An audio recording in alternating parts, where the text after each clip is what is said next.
Hey everyone, you're tuned into InfoQuench with Jeff. And Amy. Join us as we talk about anything. And everything. All the stuff that makes life interesting. So let's get to it.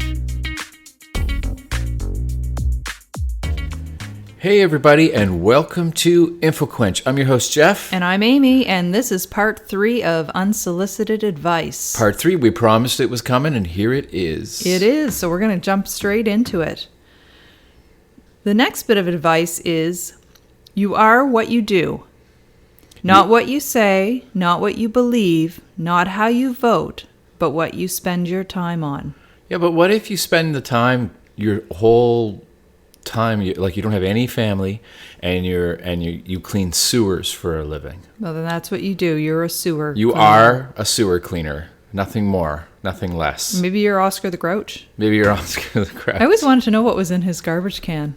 Probably a lot of garbage. I always thought it was really cool. I pictured like this, huge mansion beneath the street, and that he just had like this facade of being, just a little can of garbage, and then underneath was just this, He just popped his head up out of like just a paradise of Sesame Street. The garbage can tube, basically. There is no limit on better. Talent is distributed unfairly, but there is no limit on how much we can improve with what we start with. Yeah, that's true. I agree with that. I mean, you can always get better at no matter what it is that you try to accomplish in life. I always try to think of an exception to the rule. I'm trying to think there's got to be... But striving for perfection is not necessarily a positive goal, in a way. I mean, perfection doesn't exist, right? Well, and the whole idea of, so perfection maybe does exist in some scenarios. Yeah. But like, for instance, when you talk about always getting better, I think about the fact that someone's continually running 1 mile faster and faster. Well, there'll be a point when, I don't know, they reach zero. They just blink and they've somehow magically covered a mile. I don't know, but there has to be a point with some what was things the fastest where you don't. That someone ran a mile? I knew you were going to ask me that. I thought you knew. I don't know that off the hand. Well, for the longest time, people didn't break the 4-minute mile, but then that was broken. And no, I don't know that statistic offhand, but we'll just move on. And a mile is how many kilometers? 1.6 kilometers in the mile. Wow, that's fast, man. This is a little bit more practical piece of advice. If you lose or forget to bring a cable, adapter, or charger, check with your hotel. What? That's one of them? Yes. Not your hotel. It's not like if you own a hotel. If you own a hotel, you can probably buy a new charger, but the hotel you're staying at. Most hotels now have a drawer full of cables, adapters, chargers that other people have left behind, and probably have the one you are missing. You can often claim it after borrowing it. Wow. You can just say, I'm going to keep this. Yeah. Maybe they have the exact one you're missing because they stole it from your room, so you'd have to go and ask them for it. Or they have it from your last stay, when you forgot it there. Not in COVID days now. They can't be sharing adapters. Wow. Those things will change. Things will smooth over in the change. We'll all be sharing adapters like it was... in the adapter world, 2019. Yeah. All right, the next one. Hatred is a curse that does not affect the hated. It only poisons the hater. Release a grudge as if it was a poison. Oh, yeah. I've heard this before, too. I've heard this one in different I wonder who said forms, that, actually. Rephrased. It would be really good to know. I said it just now. Well, you did just say it. But these bits of advice, just as a reminder, if you didn't check out parts 1 and 2, make sure you backtrack and check those out. But these are from Kevin Kelly. That's it, yeah. Co-founder of Wired Magazine, compiled these bits of advice in celebration of his 68th birthday. You delved a little deeper into this. Yeah, he's quite a philanthropist. He's an interesting guy. I encourage you to Google him because he's done some really neat things. Like, for instance, one foundation he started is just focused on cataloging all species in the world. That is fascinating. It's quite an undertaking. He's like Noah or something. He's like Darwin. Well, what's really interesting too is that this is one person that is surrounded by this guy named Tim Ferriss, right? Like Tim Ferriss surrounds himself with very, very enigmatic, intelligent people, it seems. I know. I'm still plowing through the Tools of Titans book by Tim Ferriss, and it's really great. You've been reading that forever. I have. Well, you don't really get a good handle when you're reading a book electronically in terms of how massive it is, but this one's quite a beast. It's 600 and something pages. Oh, okay. I didn't know it was that big. But really, I mean, what he's done is just interviewed all of these amazing people, just those who are just top of the game in their fields, from musicians, artists, politicians, philosophers, Everybody. just every walk of life, and just taken sort of the best bits of advice, their daily routines, books that they would recommend, and just compiles them. So each chapter is just focused on one individual. It's really interesting, fascinating book with so much. I'm continually doing screenshots because there's so much and great highlighting things and that's cool. Yes. I know. Sometimes I miss having a paper book like that. Feel like that. I can't read a book unless it's paper. I know. Really. I mean, I read stuff online. And you take up all the room in the house with your paper books, so I have to keep all mine electronically to keep the balance of the force. Plus, you don't want to buy paper books. On to the next advice. Be prepared. When you are 90% done any large project, a house, a film, an event, an app, the rest of the myriad details will take a second 90% to complete. That's so true. How many things have you started where you're just near the finish line and then it's so hard to get it past the finish line?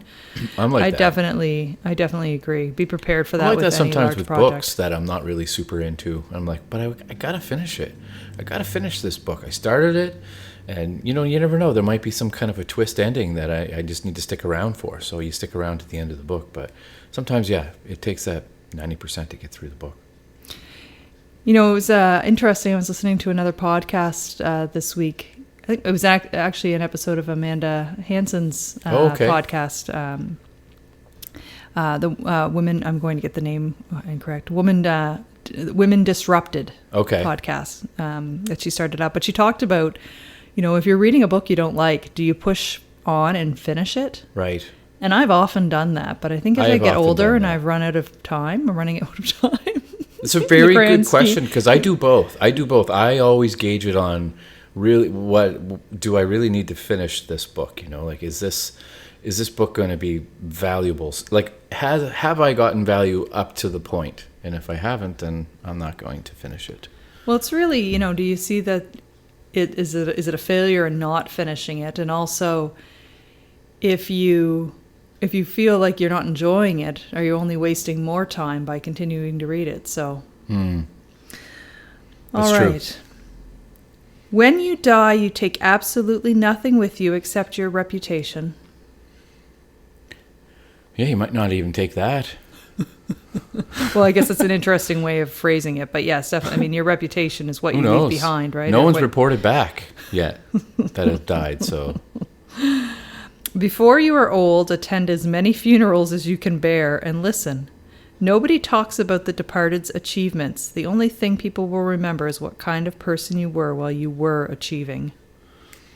Right. Unless you were an a-hole, then people just talk about your achievements. Almost swore there. That's I know. Brilliant. I got to keep it clean for Apple Podcasts. Yeah, we don't want to get that strike. It almost slipped. But I agree. But, people... Actually, I don't know if I agree with that one because I feel like at your funeral, people are going to remember everything about you. If you wrong them at some point, they're not going to forget that just because you passed away. No, but they're probably not going to stand up and talk about it unless you're watching a TV show. And absolutely, unless you're on a TV show, absolutely not. They're not going to. Although, I mean, I'm sure it's happened. Oh, yeah. I don't know if people can hear I find that we've been recording our podcast a bit earlier and there's a lot more traffic in the background. Yeah. And, but if you're walking around listening to the podcast or if you're in your car, you may not notice because you're hearing other traffic too. So we'll just count it as interesting sound effects because it's not something we can control. Yeah. With the many things that are going on in the world we haven't today. had any Harleys yet though. So, and then we would just have to stop talking completely and just let it be the Harley hour. I know. Yeah. Not just Harley, all motorcycles. All motorcycles. Well, I guess there are some quiet ones. Yeah. All right. A lot of these ones have sort of focused on death, and this made me think about I did recently read a bit about Kevin Kelly, and one of the things that he did, is he actually has a countdown calendar on his computer. So he looked up his... You told me about this. This is weird. I know. I told you, but I thought I might tell finish the story else. for the other people who might be listening. Yeah. It's not just you and me. Well, it is right now, but then... The cat hasn't heard the story yet. The cat has been crying. No, well, basically what he did is he looked up his life expectancy, or calculated his life expectancy using actuarial tables or some sort of calculator online, and worked out how many days he would have left to live if he were to live until his average life expectancy or anticipated. And he just finds that by having a countdown calendar of how many days are remaining, it really focuses on to try to get the most out of life. Yeah, it sounds morose, but I mean, I've told you this. I looked up mine. We've talked about this before, that how death is part of life, right? I mean, a lot of people see death as like a punch in the face, but it's sometimes actually, it is. Well, sometimes it is. It's true. Sometimes. But I think it's you get a little bit more punch in the face, but it's like gratitude. Yeah. It's about, it's about gratitude for the day that you have ahead of you and making the most of each day. So I did this. Well, I looked up my life expectancy. I did a few different online calculators. I don't think you told me this. No, I didn't, because I just did it recently. Okay. And I figure... did you do mine? I think the average life expectancy for a woman in Canada at the moment is like 84. 84. But I plug my stuff into a calculator, like family history and all that. And I seem to be a little bit closer to 81, 82. So I used 81. And with 81, I have like 14,000, I think it was 14,300 and something days left. Okay. Wow.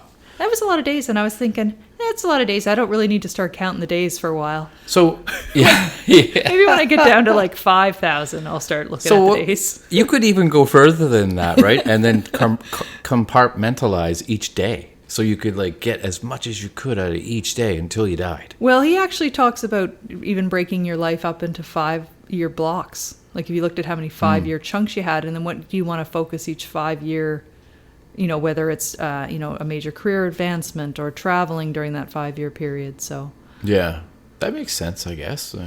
Anyways, it's just something to think about. I like the idea. Or not, if...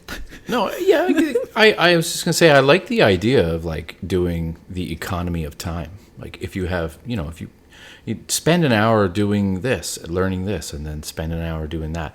But I'm not as, I'm not detailed like that, as you know. I'm aware. I am aware. For every dollar you spend purchasing something substantial, expect to pay $1 in repairs, maintenance, or disposal by the end of its life. So basically, whatever you spend on something, you'll spend the equivalent just maintaining it and keeping it. Oh, I mean, that's very true. And well, you know what, though? We've had some things forever. We don't really maintain a lot of times we'll just wear them into the ground. Knock on wood, we've been really lucky that we don't really have to maintain things. Like we haven't, I mean, we've had the same TV since we bought this house. Like a lot of people and we're not putting TVs $1 into that TV. Like crazy. No, I know. I remember a while back I kind of mentioned, hey, maybe a better picture would be nice. And you're like, nope, not getting rid of it till it breaks. Not until it just kaput. So there might be some sabotage coming soon.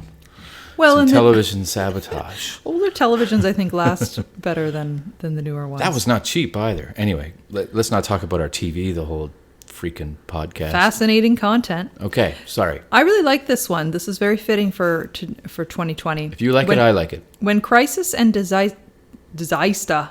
What? Could try that one again. When crisis and disaster strike, don't waste them. No problems, no progress. No problems, no progress. That's true. We're making a lot of progress in 2020. We really are. Right, Charlie even agrees. Right, Charlie?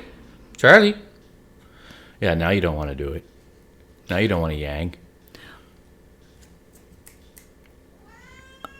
All right.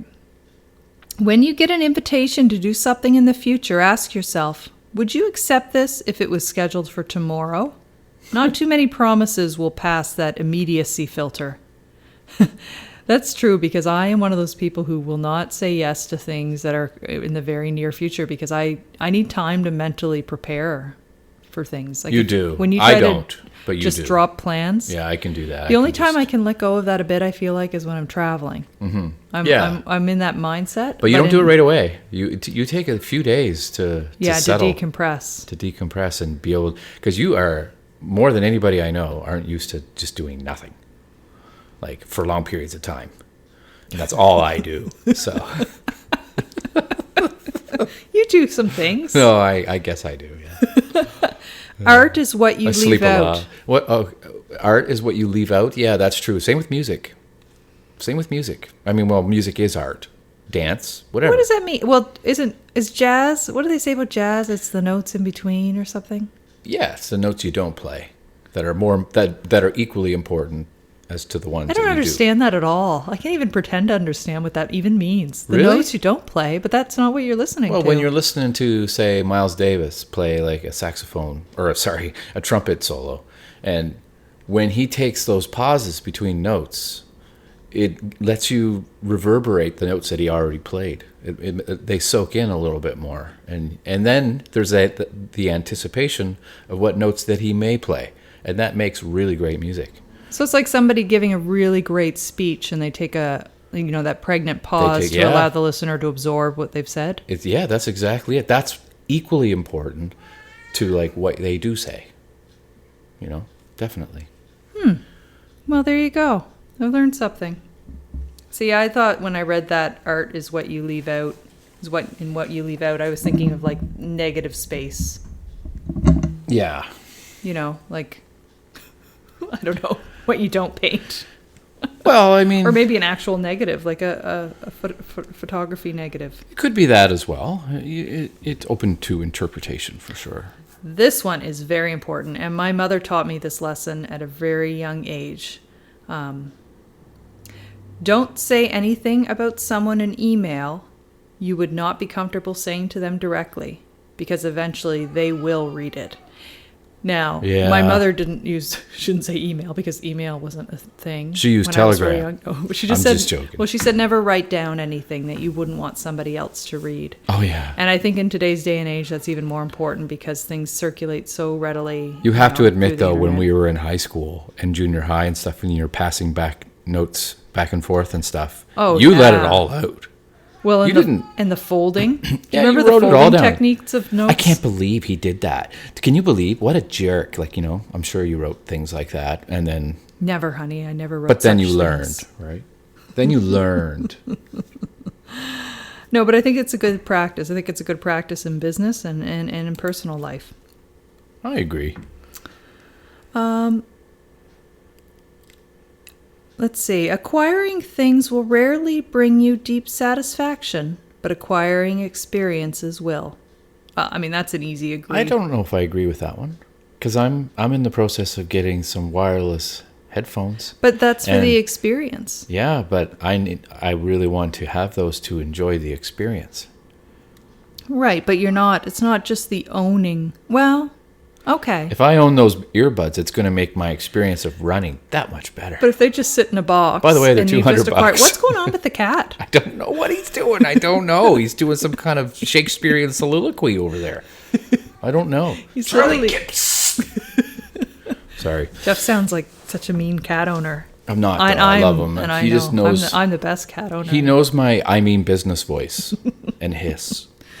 No, I joke because Jeff is so kind to our cat. Not that I'm not kind. Yeah.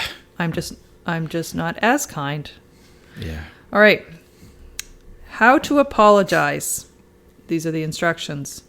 Quickly, specifically, sincerely. Something Trump has never done.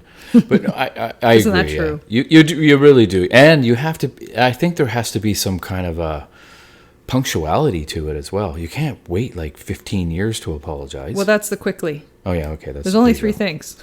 So quick, fast, and quick hurried. and fast are the same thing. I know, I'm joking. All right, quickly. Quickly. Specifically. Get specifically. Don't just be say I'm sorry. It's I'm sorry for what, and do it sincerely. Don't bother. Don't if it's not sincerely, don't even bother. Another thing though is you really got to mean it. Yes. Which is sincerely. Sorry. I just play with you now. Okay, let's go to the next one. All right. That's okay. While you're making fun of me, I'm just, doing other things. Well, you're always doing something. Reading my Tim Ferriss book. And you're always doing something. When someone is nasty, rude, hateful, or mean with you, pretend they have a disease. That makes it easier to have empathy toward them, which will soften the conflict. Wow. That goes back to your thing when someone cuts you off in traffic and you're like, hey, they may not be a jerk. They just may be on the way to the hospital with a pregnant wife or something. It's a paradigm shift. Yeah. If you think about it as, that person maybe they got news that one of their loved ones was in a... I got to say, that's really hard for me to think of because I always think that they're just jerks. I try to give people the benefit of the doubt. I do as well. And sometimes they are still jerks, and sometimes, But it's not easy sometimes. And sometimes I'm wrong, but I find I'm happier if I think people are kind. I've grown to have a little bit more road rage as I get older, by the way. I think you've noticed it. I've noticed it. Yeah. I know. Oh, my God. Oh, my gosh. I had road rage in my younger years, but then I grew out of it. Yeah. Eliminating clutter makes room for your true treasures. True. That's a true statement. You really don't want to be famous. Read the biography of any famous person. I know. That's true. It's never like I laid on a beach. No. And drank margaritas. But you know what, though? An author their job is to make that person's life sounds amazing. They could make your life sound amazing. They could make my life sound amazing. That's true. Maybe they're looking for the drama. But, that's the salacious details are what sell books. I was listening to Vanessa Vandervalk on... CBC Information More? No, actually, I think it was the show Shift. after Vanessa's. No, is it Shift? I was listening to CBC. Okay. I'm going to mess this up completely. But it was tonight. But there was a guy who from Black River, New Brunswick, and he was basically just trying to fix a backboard for... like a basketball court in a community center. And he'd gone on a Reddit thread to try to get some advice on how to do it. Like he was working with metal and all of this. Right. Long story short, some famous basketball player happened to see the thread and he just volunteered to buy everything that they needed to redo the court. The whole court. Wow, that's fantastic. I wonder who that was. I know, and they said the name. I know you don't. I don't remember any names of anybody. If I had heard it, I might remember the name, but... So, anyways, this is a really great story about just somebody who's famous, who... plays basketball. Happened to randomly see something on a Reddit thread, and he's actually I think he's a retired basketball player. Could be anybody. Could be Michael Jordan. No, if it was a name that was really common, I would know it, but... It probably is. I just don't know basketball very well. Okay. A vacation plus a disaster equals an adventure. Yeah, I would absolutely... If you live to tell about it. Do you remember when we were in Kennebec? We were going in a double kayak and... I felt like it was a Reader's Digest story. That's what I said. Jeff, and it was Jeff and I had just started dating, and we'd decided to go kayaking in Maine. And, we decided to go camping in Maine. And I said, we should do this little kayaking tour. And I thought it would be like this group kayaking thing where we would all just lazily go down the Kennebec River on these kayaks. So I phoned up and we went up and they basically said, there's no guide and there's nobody else booked. So it's just the two of you. So just get in your kayaks and go down the river and look for a sign. There's a small sign on a tree, and that's where you should get out because that's where your campground is. I know. And the river was huge, and just as we got into the kayaks, storm clouds came in. It was like a 2.5 hour. Yeah, it was long. It was great though. It was beautiful. And then later you told me you couldn't even swim. Oh, you didn't know that then? I didn't know that then. No, we must have just met then. And we decided to go camping and risk our lives in kayaks. And it did feel like a Reader's Digest story, though. I thought someone would be writing about us and our tragedy and our stupidity. Somehow we saw the little tiny sign on the tree that said, get out here with your kayaks. And then we called them, and then they had to come and get us. And then they put the kayak in the back of the truck. And well, no, that was where we were supposed to get out. I think they said drag the kayaks up onto the shore and leave them. And it was a really sketchy operation. Yeah. I don't know how we lived. And Maine was like a mosquito haven. I'm surprised there wasn't someone waiting to kill us when we pulled up on the shore. Yeah. Oh, the mosquitoes. Deliverance style. Oh, that was horrible. All right. Learn how to take a 20-minute power nap without embarrassment. Oh, yeah. I love 20-minute power nap. Actually, 20 minutes is the max nap that won't screw up my evening sleep. Yes, I've heard that. I've heard 30 minutes actually, sort of like anything beyond that, you get into the deep sleep then you feel more groggy afterward. Yeah. But there's nothing like a nap, like a couch nap. No, absolutely. Couch naps are the best. And in my older age, I can sleep on my back on the couch now, which is incredible. That isn't something that you can No, do I could always, my whole life I've only been able to sleep on my side. It's pure exhaustion that allows me to sleep on my back. Yeah, pure and utter. That's what we get when we get older. But there's 100% uncut exhaustion. But there is a certain level of embarrassment. People don't want to admit that they take naps. They're like, no, I don't really need sleep. I only sleep this many hours a night. Or it's important. Take 2 or 3 a day he did. Really? Yeah. Jeez. I might be making that up, but he was a napper. Could be making this all up. All right. Okay, here's another bit of his advice. I'm positive that in 100 years, much of what I take to be true today will be proved to be wrong. Maybe even embarrassingly wrong. And I try really hard to identify what it is that I am wrong about today. Yeah. That is very true. That's all growing up, though. You don't know everything. No, but even the things that we take to be scientific fact change. Oh, absolutely. I'm trying to think of one, but I can't come up with a scientific What's analogy. Science? What is science? Well, I mean, I'm sure there were people who were convinced that Earth was flat. There's still people that think that the Earth is flat. Those people. Conspiracy theorists. Over the long term, the future is decided by optimists.